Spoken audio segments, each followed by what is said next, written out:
Bonjour à toutes et à tous. Bienvenue dans les rendez-vous de Stephen K, le podcast.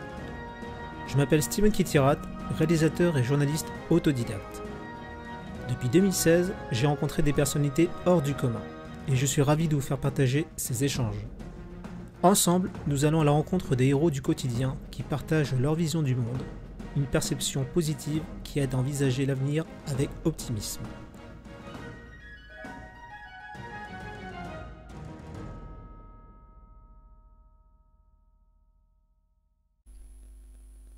Bien, bonjour Monsieur Lajoux. Bonjour, Merci d'avoir accepté mon invitation. avec plaisir. Donc justement, est-ce que vous pouvez vous présenter pour nos internautes ? Je suis Olivier Lajousse, j'ai 66 ans. J'ai été marin pendant plus de 38 ans, marin de l'État. J'ai commencé comme matelot au moment de mon service national et puis j'ai fini amiral 4 étoiles dans le trio de tête de la marine française comme DRH. J'ai passé 17 ans à la mer, commandé 3 navires de combat et participé à de nombreuses opérations dites extérieures qui sont en fait des guerres malheureusement. Donc j'ai évacué des gens de Beyrouth et d'Aden, participé à tous les conflits qui ont émaillé les années 75 à 2005 pour faire court. Voilà, j'ai été directeur de la communication de la marine et des RH de la marine. Et puis depuis maintenant 8 ans, je suis consultant, auteur. J'ai écrit quelques livres, L'art de diriger, l'art du temps, l'art de l'équilibre, car je suis un passionné de l'équilibre. Ça fait que j'aime bien le surf, la planche à voile, la voile. Voilà, j'ai la chance d'être marié depuis bientôt 45 ans avec Sylvie. On s'est connus enfants et on est toujours amoureux. Nous avons 3 filles et 6 petits-enfants. Voilà, et puis je dirige, je suis président d'honneur de l'exécutif Master RH de Sciences Po, donc je reste très actif dans le monde des RH. Je fais des conférences un peu partout dans le monde et je continue à entraîner mon cerveau, à regarder le monde tel qu'il est et à l'analyser pour en comprendre les grandes tendances de société. Mes 2 passions étant la mer et l'humain. Alors justement, quels ont été les éléments déclencheurs de votre passion pour la mer ? Alors en fait, très tout petit, je passais mes vacances sur le bassin d'Arcachon, où je suis en ce moment. Et donc, je voyais les bateaux partir et je me disais, qu'est-ce qu'il y a de l'autre côté de l'océan ? Et donc, dès que j'ai pu naviguer à 5-6 ans, avec une petite barque à voile, on appelle ça un monotype sur le bassin d'Arcachon, je partais à l'aventure. À l'époque, on avait peur de moins de choses qu'aujourd'hui. Il n'y avait pas de principe de précaution. Il y avait sans doute beaucoup moins de monde aussi à naviguer sur le bassin. Donc, il y avait sans doute moins de danger, encore que. Et donc, voilà, tout petit, pour moi, la mer, c'était un espace de liberté, d'aventure. Et chaque fois que je pouvais aller voir aussi loin que je le pouvais de l'autre côté de l'horizon, j'y allais parce que j'aime bien découvrir. Comment vous êtes devenu amiral en fait ? Vous avez entendu parler ça de quelqu'un ? C'était une vocation dès le début ? Non, pas du tout. Moi, quand j'étais enfant, je rêvais plutôt d'être ambassadeur. Oui. Pourquoi ? Parce que j'aime le voyage, les différences. Je lisais beaucoup. Je me berçais de rêves de toutes sortes en lisant tous les grands, les Hemingway, les Kessel, les Loti, des livres comme ça, des livres qui parlent du monde, des gens du monde, des différents pays, des cultures. Des livres comme Le Lion de Kessel, par exemple, m'ont beaucoup marqué et d'autres. Et donc, je rêvais de faire ça. Puis, voilà, la vie a fait que j'ai dû assez vite prendre mon autonomie. Et donc, j'ai choisi de faire mon service militaire qui existait à l'époque comme matelot dans la Marine nationale. Et donc, je suis rentré comme matelot dans la Marine nationale pour faire mon service. Et là, on m'a proposé de devenir officier. La Marine, à l'époque, avait pas mal de difficultés à recruter. On était peu de temps après mai 68. La France était plutôt antimilitariste à l'époque. Et donc, les armées avaient du mal à recruter. Et moi, on m'a proposé de signer un contrat de 2 ans pour voir, et de tenter ma chance comme officier. J'ai été contractuel pendant 16 ans. avec des contrats de 4 ans qui se renouvelaient les uns après les autres. Et puis j'ai été titularisé comme officier de marine au bout de ces 16 années-là, après avoir réussi le concours de l'école de guerre. Et puis j'ai fini amiral, mais j'aurais jamais imaginé arriver à ce niveau-là. Et des amiraux 4 étoiles, il n'y en a pas tant que ça dans la marine. Et le DRH de la marine, c'est le numéro 3 de la marine. Donc jamais j'aurais imaginé ça. Par contre, j'ai trouvé dans le métier de marin tous mes rêves d'enfant, c'est-à-dire le voyage, la découverte, la rencontre avec des continents, des gens différents, la vie en équipage, la mer, parfois très brutale, très violente, parfois absolument agréable. Et donc voilà, ça a été une carrière très très riche de plein d'événements, les plus inattendus qui soient, puisque j'ai eu l'occasion de rencontrer des gens comme Thierry Sabine, Dalian Balavoine et Michel Colucci, dit Coluche, dans les années 70, alors que je commandais un petit patrouilleur en Afrique et que, après avoir fait le Paris-Dakar, il voulait installer des puits dans le Sahel. À l'époque, il y avait une grande sécheresse.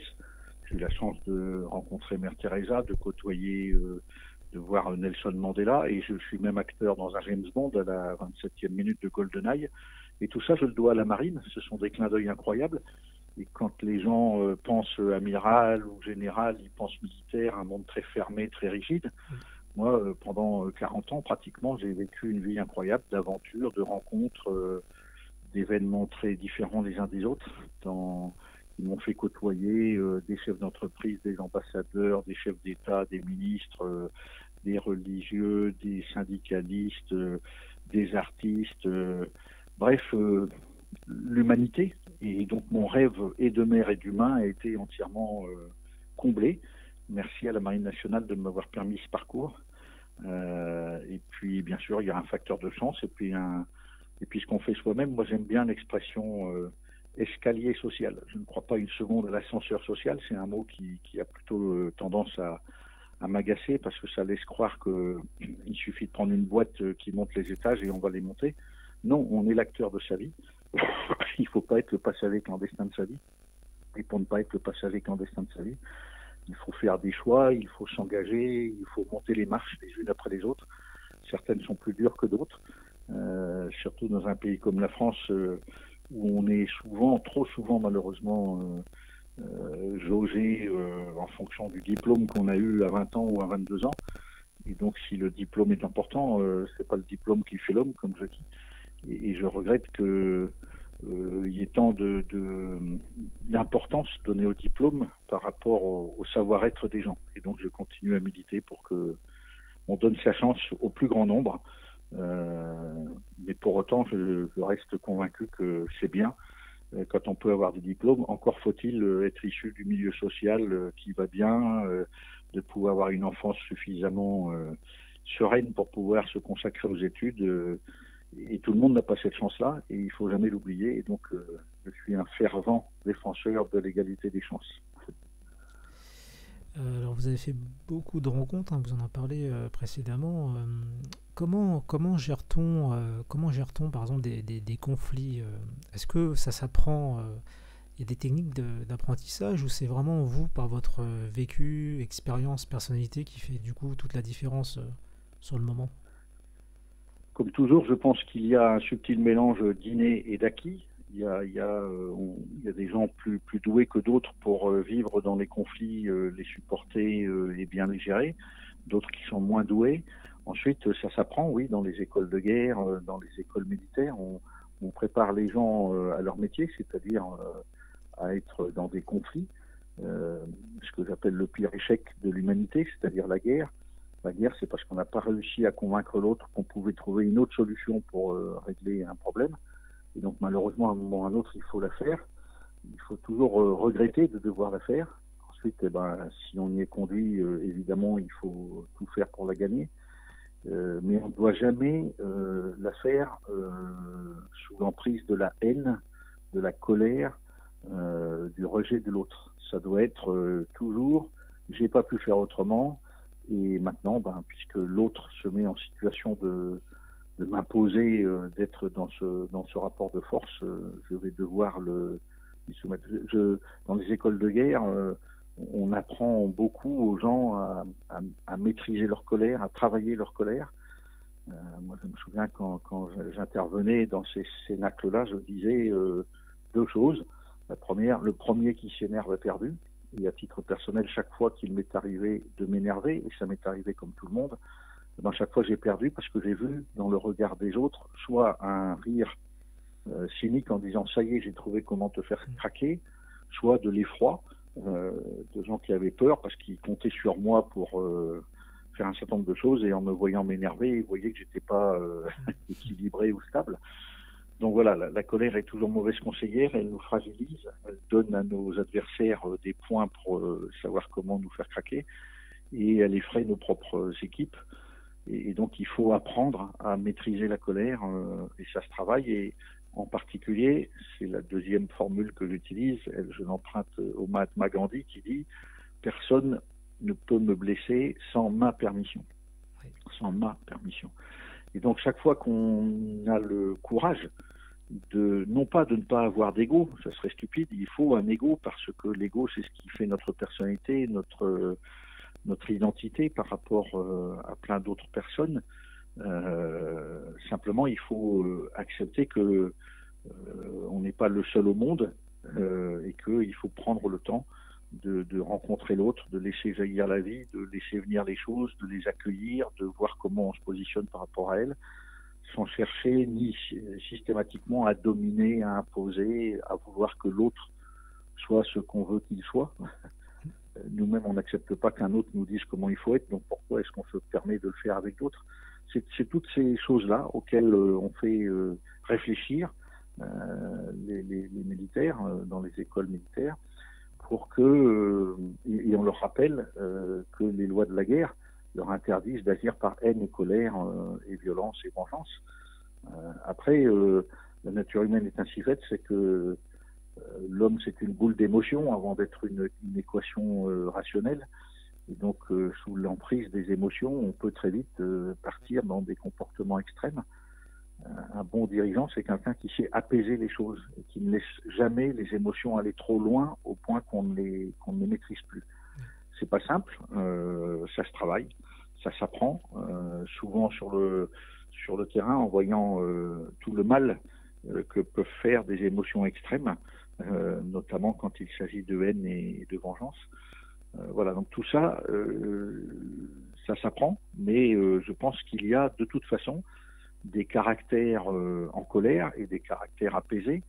Il y a dans l'équation subtile d'un être humain, il y a de l'inné, de l'acquis, les conditions dans lesquelles il arrive au monde, aimé ou pas aimé par une maman et un papa, abandonné ou pas abandonné, entouré de gens qui sont eux-mêmes dans la colère et la violence ou pas. Et donc tout ça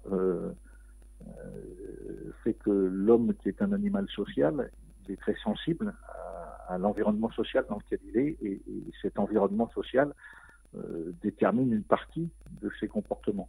Même si, au bout du bout, chacun de nous a un libre arbitre et n'est pas obligé de se soumettre à telle ou telle injonction de la société dans laquelle il vit. Toute la difficulté, c'est de trouver la bonne relation à soi pour pouvoir être en bonne relation aux autres. Si on est dans une mauvaise relation à soi, qu'on ne s'aime pas, qu'on est en colère, qu'on est complexé, qu'on est je sais pas quoi, forcément on a du mal à être en bonne relation avec les autres, et du coup la violence vient beaucoup plus vite. Vous parlez tout à l'heure de quand vous énervez, il y avait des personnes souriaient, tout ça.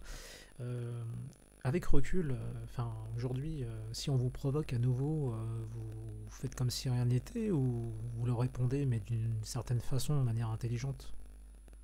La plupart du temps, je fais de mon mieux parce que j'ai appris que chaque fois qu'on s'énervait, on perdait. Donc, je me souviens de tout ce que m'ont appris mes colères précédentes, et j'arrive à faire le petit pas de côté, à pas me mettre en colère, juste à faire un petit pas de côté.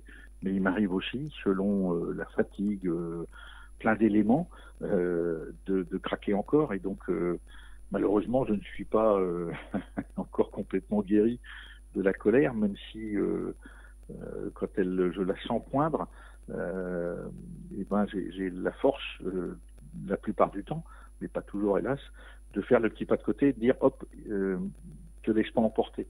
Et donc c'est vraiment voilà, il y a tout un contexte qui fait que c'est plus facile à faire quand on n'est pas fatigué, quand on va bien, quand on voilà, que quand on est à l'inverse fatigué. Une bonne une discipline, j'ai pas peur du mot, que je m'étais fixé, un peu comme un maître yoga, zen ou autre, c'est que quand je sens que je deviens impatient, irascible, sous l'effet de la fatigue ou de pression diverses, eh bien, je sais prendre le temps de m'isoler, de me retirer quelque temps et puis de m'apaiser en bouquinant, en écoutant de la musique, en chassant de moi toute cette colère qui est en train de monter. J'y arrive 80% du temps, 90% du temps maintenant. Avant, c'était à peine 50% du temps, sans doute. Monsieur Lajou, pour vous, l'importance du DRH, c'est super. Enfin, j'aime bien votre définition. Vous parlez de ressources, vous parlez de richesse, de rareté. On voit que c'est aussi important dans tout le domaine. Pour vous, qu'est-ce que ça représente? Quand je parle de rareté et richesse, j'entends par là le fait que l'être humain, c'est unique, c'est magique. Chacune d'entre nous a une personnalité, des forces, des faiblesses, des talents.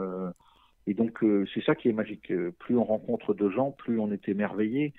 Dès lors qu'on accepte de laisser venir la vie plutôt que de vouloir en permanence la contrôler. Et donc, c'est magique de voir des gens aussi merveilleux les uns que les autres, avec leurs ombres et leurs lumières, bien sûr. Et donc, c'est pour ça que je parle de richesse et de rareté plutôt que de ressources. Pour moi, le mot ressource, une ressource, c'est le pétrole, c'est l'eau, c'est l'alimentation, c'est l'argent. Ça se gère. Je ne pense pas qu'on puisse gérer l'être humain. On peut entrer en relation, donc j'aime bien aussi dans le R de DRH le mot relation. Voilà, mais de façon amusante, dans la marine, on n'appelle pas le DRH, on l'appelle directeur du personnel de la marine. Et on a ridiculisé ce mot-là, on l'a un peu écarté du vocabulaire, les gens ont préféré ressources, etc. Moi, je trouve que être directeur du personnel, c'est s'occuper de personnes. Et la personne humaine, c'est une personne à part entière.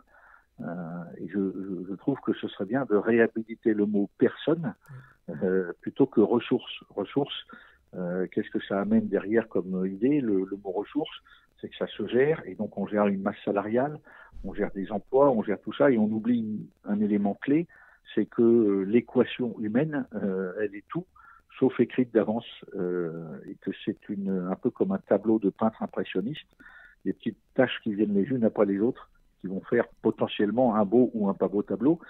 Voilà, mais il faut beaucoup d'humilité dans...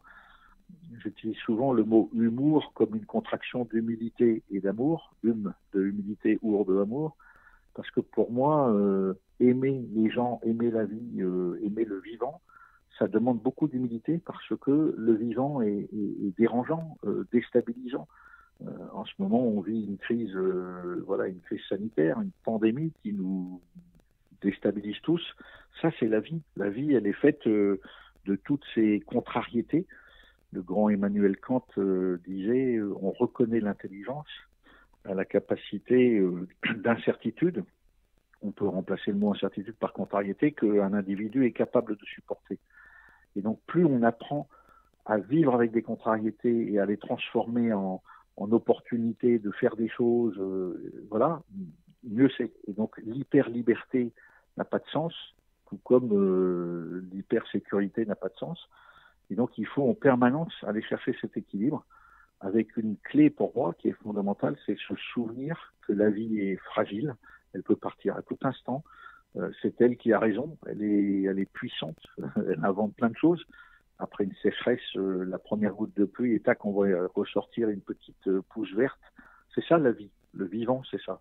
Et le vivant, ça se met pas en équation.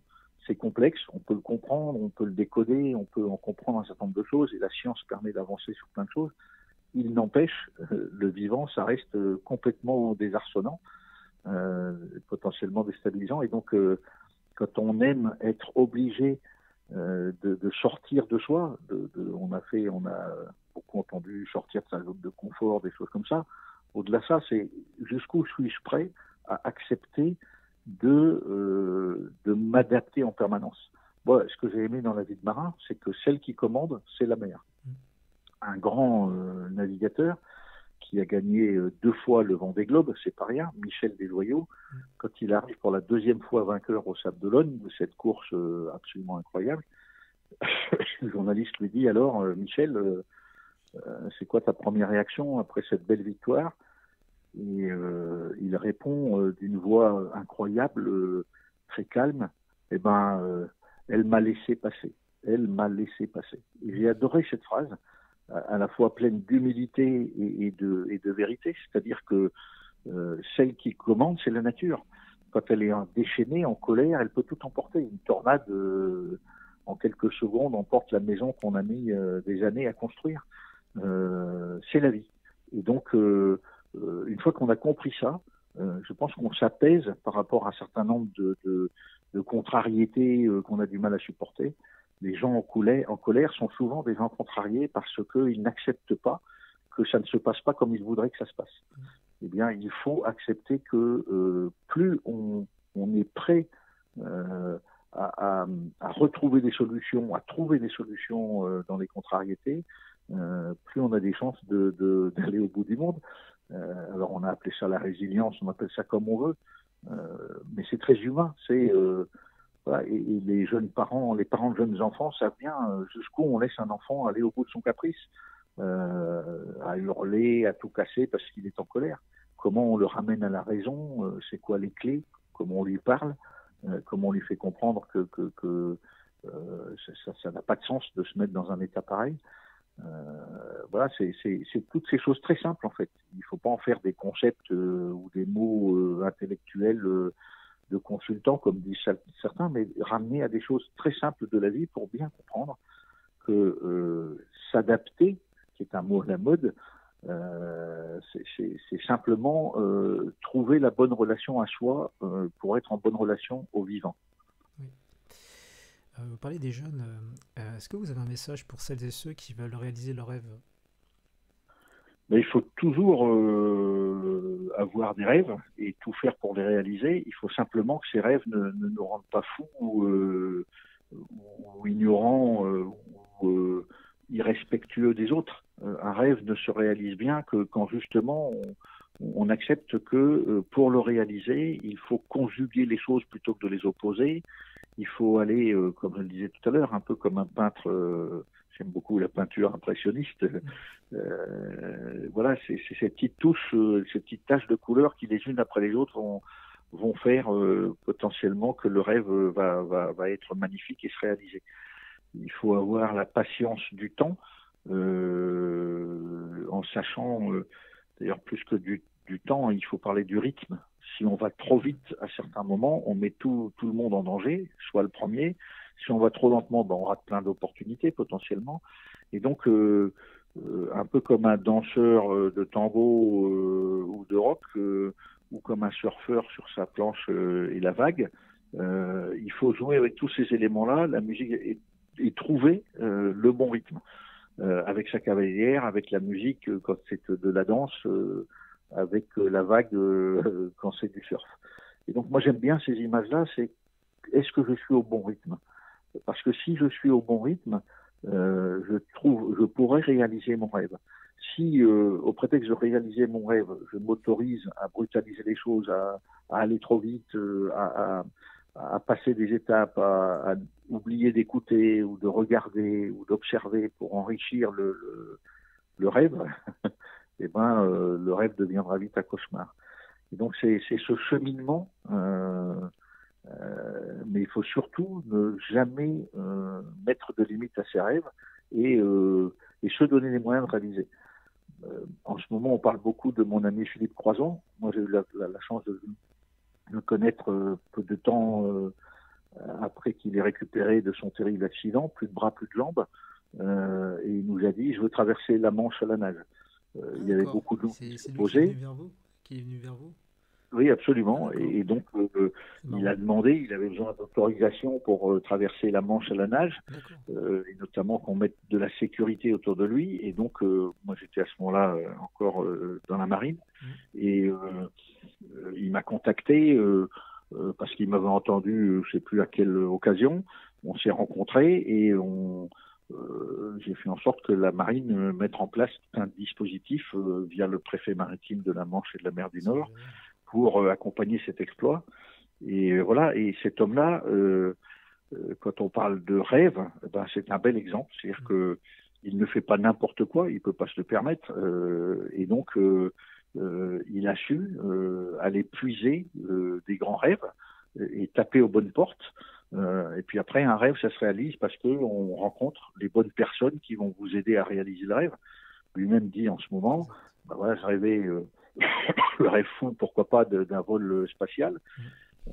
Quand j'ai posé la question à M. Bronson, il m'a même pas répondu. Par contre, M. Elon Musk m'a répondu, m'a mis en relation, et puis ça va le faire. Et donc, les rêves se réalisent par des rencontres, par de la volonté, par tout ça, c'est très subtil. Il suffit pas de vouloir. Il faut aussi euh, mettre en place tout un environnement pour rendre les choses possibles. Et parfois, ça prend du temps. Parfois, ça va vite. Voilà, il Oui, puis faut que les gens aussi croient en vous également, ça joue également. exactement. Un peu Ah comme oui. les sportifs aussi. Dans un livre qui s'appelle Les Somnambules, Aldous Huxley dit finalement quand on regarde l'histoire des génies du monde, Oui. ils ont leur propre part de génie. Mm. Alors il parle des grands des grands savants qui ont trouvé les lois de l'univers, hein, Tycho Brahe, Kepler et des gens comme ça. Mm. Il a analysé leur leur vie et il dit en fait la plupart d'entre eux avaient effectivement une croyance très forte et des talents, mais ils ne sont devenus génies qu'au moment où la société a été prête à les entendre. Mm. Et à ce moment-là, les a aidés à réaliser leur vision. Mm. Mais souvent, les génies prêchent dans le vide. On ne les croit pas, on ne les écoute pas. Et donc, ce que vous venez de dire est très important. Pour qu'un rêve se réalise, il faut que des gens croient avec vous que ce rêve est réalisable et vous aident à le réaliser. Car aucun homme ne peut réaliser tout seul un rêve. On a toujours besoin de partenaires. On est dans un écosystème et donc le pire serait de croire qu'on peut réaliser un rêve tout seul. Il faut aller chercher des alliances, il faut trouver les alliés, et il faut convaincre. Et c'est ça qui est passionnant d'ailleurs, c'est que plus on est obligé d'argumenter pourquoi on croit que telle ou telle idée est bonne, plus on consolide cette idée. Donc c'est pour ça que j'aime bien le mot relation, c'est que c'est dans la relation qu'on trouve la capacité à argumenter les choses. On appelle ça l'intelligence collective aujourd'hui, voilà, mais c'est voilà, c'est vraiment est-ce que je suis capable, en discutant avec des gens, d'argumenter et parce qu'ils vont me piquer régulièrement en disant oui mais ton truc, comment veux-tu que ça marche, y a ça qui va pas, il y a ça qui va pas. Faut pas prendre ça comme une opposition systématique, mais ok, j'entends ça, qu'est-ce que j'en fais et comment ça m'aide à du coup à consolider mon argumentation. Ça s'appelle la relation. Exactement. Monsieur Lajoux, j'imagine il y a eu parfois des moments peut-être, ou peut-être pas, hein, où peut-être vous doutez, ou vous avez peut-être envie d'arrêter. Peut-être dans ces moments-là, comment vous motivez tous les jours à vous dire allez-y, j'y vais quoi, j'avance, je continue. Bien sûr que je doute souvent, ça m'est souvent arrivé, je continue encore à douter. Pourquoi? Parce qu'on se lance dans quelque chose et puis on est fatigué, on est déçu, les choses avancent pas comme on voudrait et on a du coup des moments d'abattement. Et ça m'arrive comme tout le monde. Et dans ces cas-là, et ben, qu'est-ce que je fais? C'est un peu ce que je disais tout à l'heure. Hop, je m'arrête, je dis ok, tu te prends pas la tête, fais un petit pas de côté, Je crois beaucoup à cette image du petit pas de côté. Là, je suis en train un peu comme une mouche qui tape dans une vitre, vous voyez, parce qu'elle voit que dehors il fait beau, mais il y a la vitre qui la sépare du dehors. Et donc elle tape dedans. Voilà. Et donc quand on fait ça, on tape et on se fait mal. Et donc il faut à ce moment-là se poser quelque part, attendre, et puis repartir une fois qu'on va mieux. Et donc j'ai appris à faire ça. Après, je pense que le doute, il est très utile. Je crois que c'est le philosophe Alain qui dit c'est du doute que vient la pensée. Pour bien penser, il faut douter. Et donc douter, c'est nécessaire. Le pire, ce sont les gens qui ont des convictions tellement fortes qu'ils sont persuadés que ça y est, ils ont raison, ils ont la solution et ils foncent. Ils mettent tout le monde en danger, eux les premiers, potentiellement. Il faut savoir à un moment foncer, mais souvent on ne peut aller vite que quand vraiment on a consolidé un certain nombre de choses et qu'on est toujours prêt à les réorienter si on voit que ça se passe pas bien. C'est Winston Churchill qui disait il y a que les imbéciles qui changent pas de chemise. Il faut savoir en changer régulièrement pourvu que ce soit pour une propre. C'était un homme plein d'humour. Il disait il faut changer de route régulièrement pourvu que ce soit dans la bonne direction. Bref, c'est quelqu'un qui avait compris que s'entêter n'a pas de sens. Il faut de la volonté, il faut de la détermination, mais il faut aussi admettre que si on voit que quelque chose qu'on a commencé à faire, on a réfléchi, on a trouvé une solution, on se lance dans cette direction, dans cette solution, et puis on voit que c'est pas la bonne, et on change à nouveau. Et ce qu'on vit en ce moment est intéressant. On entend des tas de gens qui s'étonnent, mais comment se fait-il qu'on change d'avis comme ça, etc., etc. Donc évidemment, le jeu politique ne fait que renforcer ces critiques réciproques. Sauf que la réalité, c'est que celui qui commande actuellement, c'est le virus, avec ses variants, ses machins, etc. Et donc, on ne peut que, comme on dit chez les marins, naviguer à vue. Et naviguer à vue, c'est tester quelque chose, voir si ça marche, le développer si ça marche, mais aussi bien ça marchera plus après, parce qu'un autre élément va arriver, il faudra à nouveau changer de décision. Et c'est normal d'être dans cette situation-là. Sauf qu'on a tellement habitué les gens à l'idée que on pouvait décider, et puis une fois que c'était décidé, on avait la solution et tout marchait impeccable, qu'on a oublié un mot-clé de notre humanité qui est l'incertitude. Et l'incertitude, c'est l'incertitude du vivant qui peut nous réserver plein de surprises. Et donc plus on a appris à accepter qu'il est normal de revenir sur des décisions, de les reposer régulièrement, mieux, je crois, on est capable de pas mettre de colère et d'énervement là où il n'y a pas lieu de le faire. Et d'ailleurs, souvent, les crises se terminent mal parce que les gens s'énervent, voilà, et n'acceptent pas humblement que personne n'a la solution miracle pour répondre une fois pour toutes au vivant. Le vivant, il est dérangeant, comme je disais tout à l'heure. Oui, il bouge tout le temps. Il est tout le temps en mouvement, quoi. Il n'est pas statique. Oui, exactement. Du coup, ça nous remet toujours en question et ça rend toujours notre zone de confort est toujours remis en question. Et je pense que ça agace, ça énerve, ça crée de la peur, plein de choses. Oui, alors même que c'est la clé de la vie. Le grand théologien Teilhard de Chardin disait tu es en vie quand tu es en questionnement et en mouvement. Le jour où tu ne te questionnes plus, où tu ne te bouges plus, où tu crois que tu sais, et tu es en danger. Nos cellules nous-mêmes bougent. Alors, voilà, exactement. Alors, monsieur Lajoux, est-ce qu'il y a des choses qui vous énervent, qui vous écœurent dans ce monde? Ce qui... j'essaie de ne pas m'énerver, comme j'ai dit, même si c'est dur. Ce qui m'écoeure, me blesse, me fait mal, c'est chaque fois que on porte atteinte à la dignité de la personne humaine. Je ne supporte pas qu'on puisse croire que, au prétexte que quelqu'un est de tel sexe, de telle origine sociale, de telle origine nationale, de telle couleur de peau, de tel poids, de telle taille, voilà, toutes ces discriminations de telle religion, de telle, etc., etc. Toutes ces discriminations, voilà, c'est Albert Camus qui disait « J'ai connu le pire, c'est-à-dire le jugement des hommes ». La façon dont les hommes ont une capacité à juger l'autre en le condamnant au prétexte qu'il n'est pas comme eux, et sont prêts à ne pas respecter cette personne parce qu'elle est comme ci ou comme ça, ça me blesse profondément. Voilà, chaque être humain, comme je l'ai dit tout à l'heure, est un être unique, merveilleux, et puis par moments pas très beau, mais c'est la vie.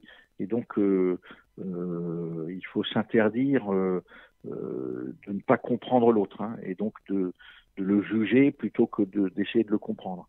Voilà. Et donc, ce qui m'écœure, c'est tous ces comportements détestables de gens qui trop facilement vont dans la condamnation de l'autre, dans la simplification des sujets, voilà, ça me parce que c'est source d'une violence incroyable entre les humains. Le pire échec de l'humanité, je disais tout à l'heure, c'est la guerre. En fait, la guerre, ça n'est que l'expression extrême de la violence humaine. Et donc, tout ce que l'on peut faire pour limiter la violence humaine, elle est là, elle est en nous, parce que l'homme est naturellement transgresseur. Voilà, c'est comme ça qu'il est constitué, mais il est en même temps doté d'un esprit.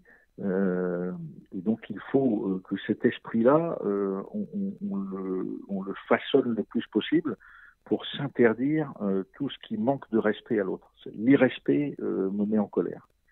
Et la colère n'est pas bonne conseillère, je l'ai déjà dit. Alors vous en avez, j'imagine, plusieurs, mais est-ce que vous avez une anecdote qui vous a touché, marqué? Oh, il y en a beaucoup et j'aurais du mal à en raconter une tellement j'en ai. Puis j'en ai pas une là qui me vient comme ça spontanément.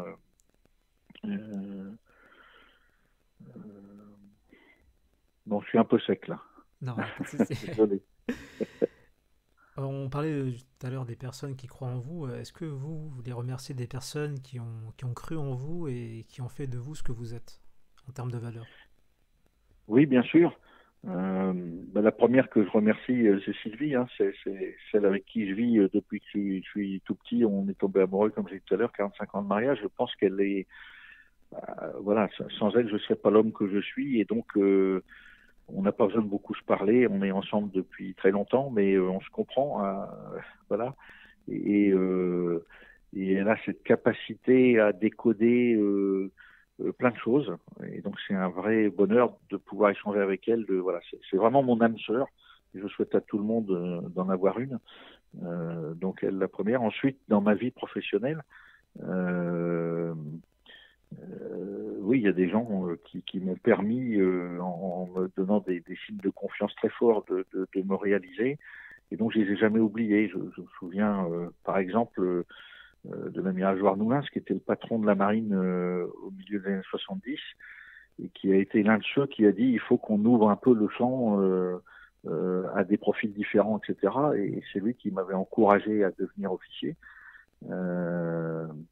Quand il a quitté la marine en 1976, moi je venais de devenir officier à ce moment-là, il a laissé un très joli texte qu'il appelle les 10 commandements d'un chef. Ça peut paraître un vocabulaire un peu militaire, mais c'était très beau. Le premier commandement disait vous êtes des officiers de marine, vous aurez donc à commander des équipages de marins, commandez-les fermement, commandez-les justement, sans jamais oublier que chacun vous vaut en tant qu'homme.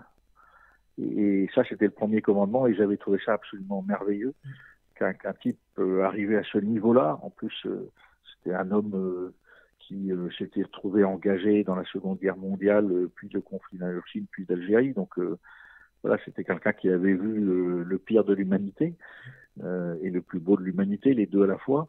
Et en nous laissant ce magnifique témoignage, voilà. Et je me souviens que chaque fois que j'ai eu l'occasion après de le revoir, alors qu'il avait quitté la marine, il était maire d'une petite ville dans la région de Poitiers.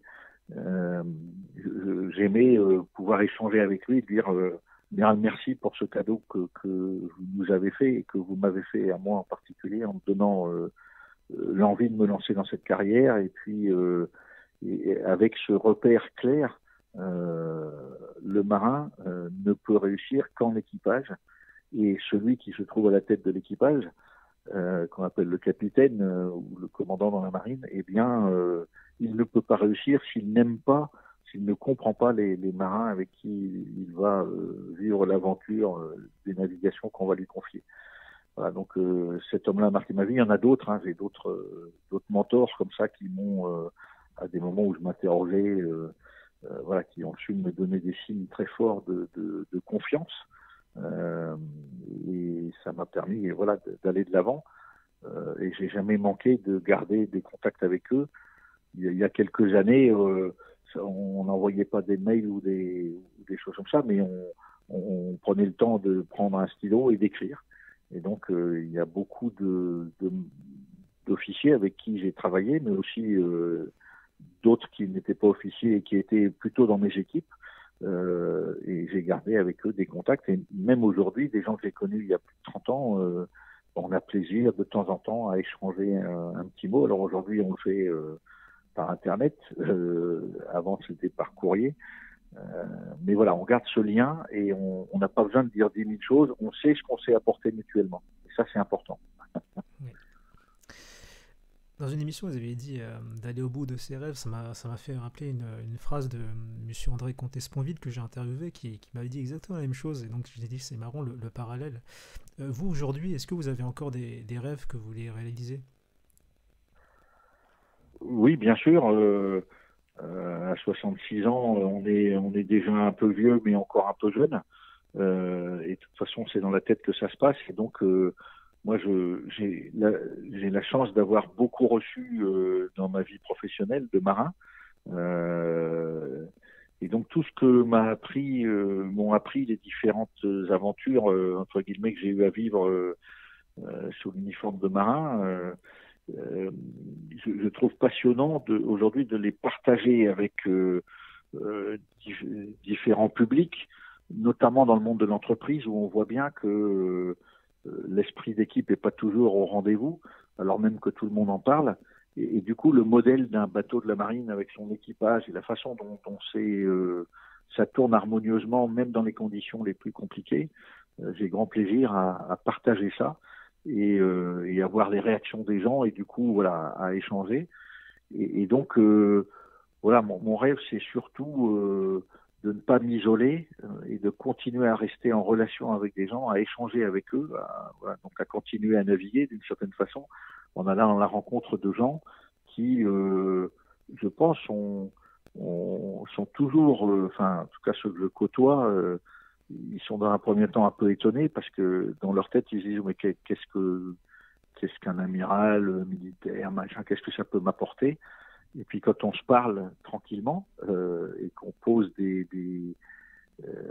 voilà, on échange des expériences qu'on a vécues, etc. Assez vite, il y a de l'étonnement réciproque en disant mais finalement, au cœur de nos vies, il y a quoi? Il y a la relation avec les autres. Et comment est-ce que si j'ai la chance de devoir animer une équipe, comment je rentre en relation avec chacun des membres de l'équipe, où sont les clés de cette relation, comment je mobilise, comment voilà. Et tout ça, mon rêve aujourd'hui, c'est de le partager le plus largement possible, à la fois en écrivant des livres ou en répondant à des interviews comme aujourd'hui, des podcasts, en faisant des petits posts sur les réseaux sociaux de temps en temps, en éditant un article quand un journal me le demande. Voilà, tout ce que mon rêve, c'est de partager ce que m'a apporté la vie, parce que je pense que j'ai eu beaucoup de chance globalement, même s'il y a eu des bonheurs et des malheurs comme tout le monde. Mais en partageant, on redonne parfois un peu de courage à des gens qui peuvent en manquer à un moment ou qui sont un peu perdus. Et simplement de leur dire, mais voilà, regarde, il y a des solutions. Et ça, je ne sais pas s'il faut appeler ça l'expérience ou En tout cas, j'ai reçu tellement de choses extraordinaires dans la marine que je, je pense que c'est important de pouvoir les partager, pas pour me mettre en vedette ou faire le malin ou je sais pas quoi, mais parce que, je reviens à ce que j'ai dit tout à l'heure, plus on est en relation et plus on partage ce qu'on ressent, les choses qu'on a pu, auxquelles on a été confronté, celles qu'on a réussi, celles qu'on a moins réussi, etc., mieux c'est. Ben, moi, mon rêve d'aujourd'hui, c'est continue aussi longtemps que la santé te le permet, continue d'aller questionner et mettre en mouvement. Et toi-même, reste en mouvement et questionne-toi. Et pour ça, va à la rencontre des autres. Vous parlez tout à l'heure du fonctionnement dans les entreprises.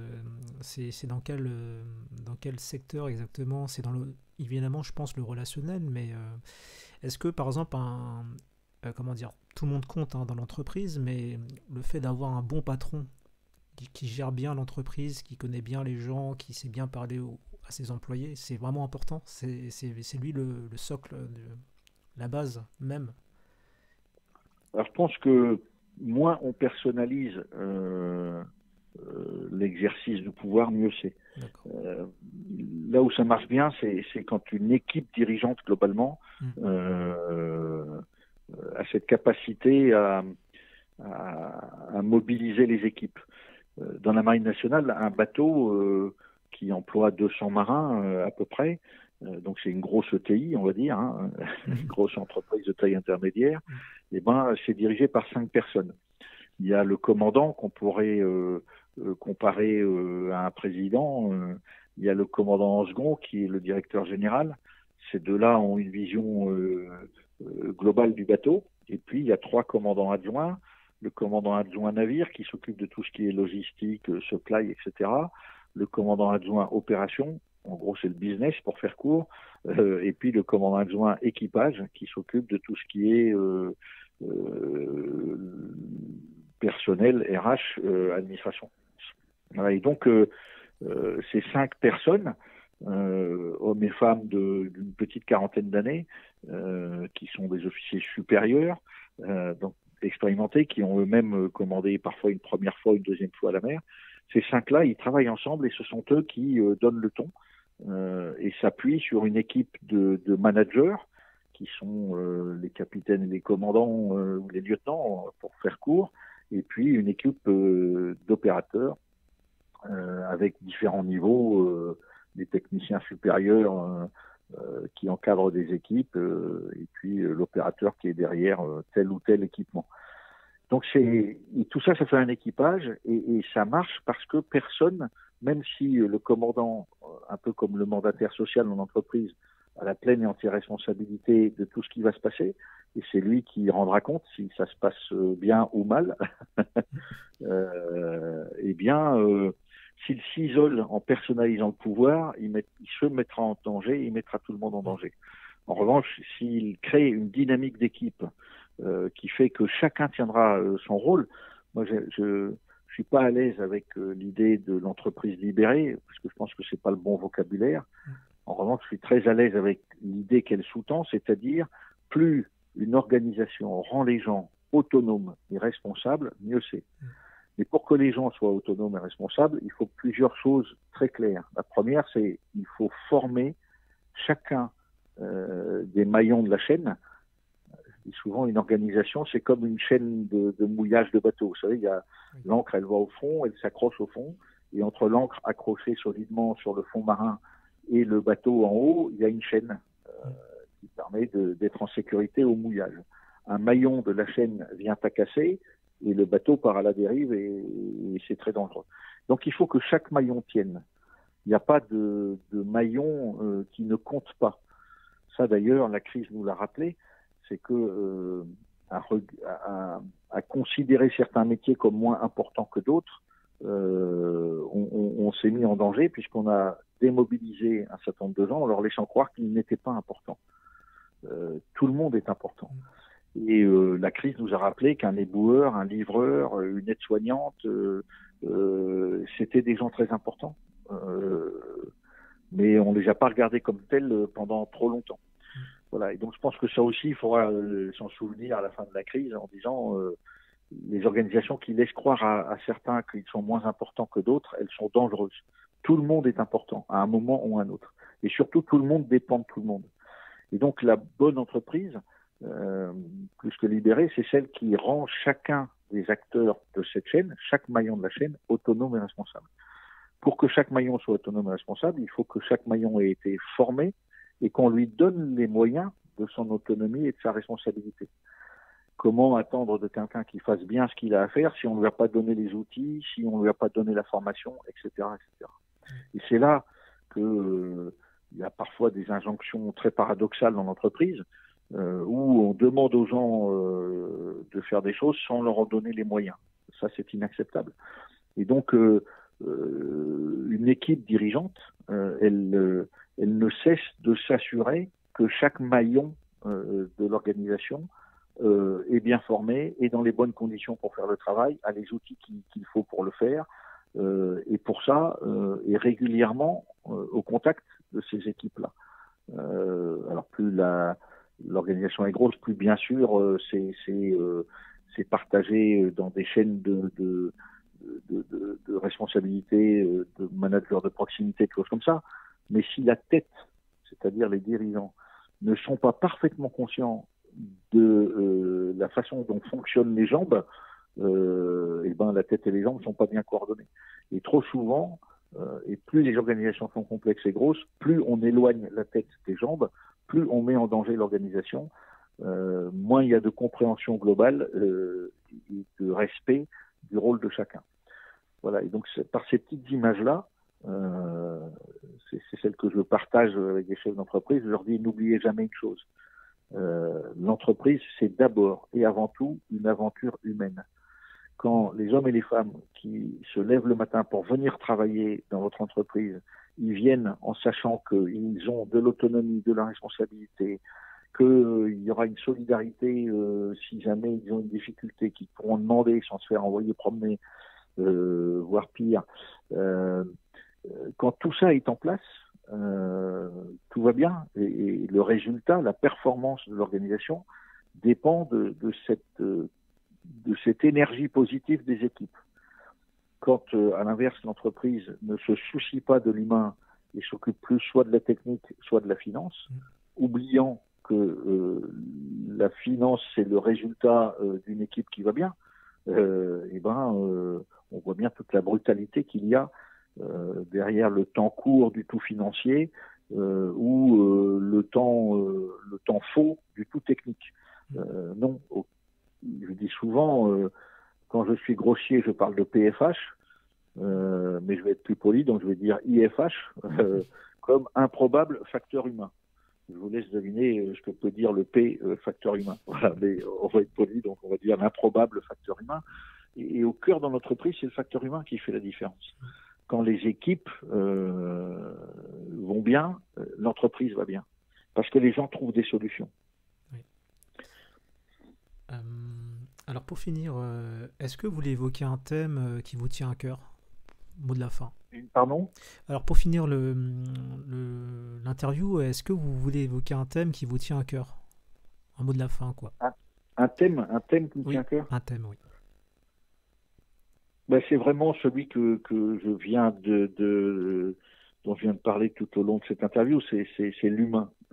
L'humain, il est j'ai dit, mes deux passions, c'est la mer et l'humain. La mer, c'est l'espace de liberté et en même temps de responsabilité. C'est-à-dire que on peut pas aller en mer, tout comme on peut pas aller en montagne ou dans le désert sans se préparer et sans accepter qu'il y a un certain nombre de règles à respecter. Et donc c'est ce thème. Je me mets en mouvement et j'accepte que dans ce mouvement, je dois respecter un certain nombre de règles. Voilà. Je dis souvent la discipline rend libre, c'est-à-dire que c'est parce qu'on s'approprie les règles d'un métier qu'on peut devenir un des grands champions de ce métier-là. Donc cette idée il n'y a pas de liberté sans cadre, mais la liberté, c'est ces grands espaces tels la mer qui nous permettent de l'exercer tout en acceptant les contraintes de la mer.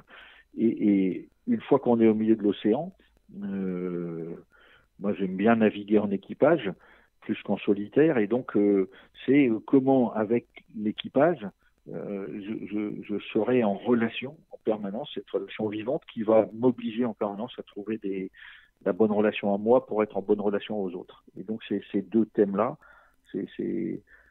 en gros, c'est chemine. Voilà. Si je devais donner une image, je suis sur le chemin, j'avance, je ne sais pas quand s'arrêtera le chemin, mais l'important c'est de cheminer et de laisser le plus de possibilités au chemin de m'émerveiller, ou enfin de m'apporter des choses, voilà, de ne jamais être dans l'habitude, la routine, la lassitude. Et pour ça, il faut cheminer. Alors sur ce, monsieur Lajoux, je vous remercie infiniment pour votre temps partage, et puis voilà, je tenais à vous remercier. En tout cas, j'imagine que vous avez dû aider pas mal de monde et continuer en tout cas à vouloir transmettre, c'est important, je pense. Merci beaucoup et très belle journée à vous, et merci de votre confiance en m'ayant appelé et en m'ayant proposé cet échange. Avec grand plaisir. Merci. Merci.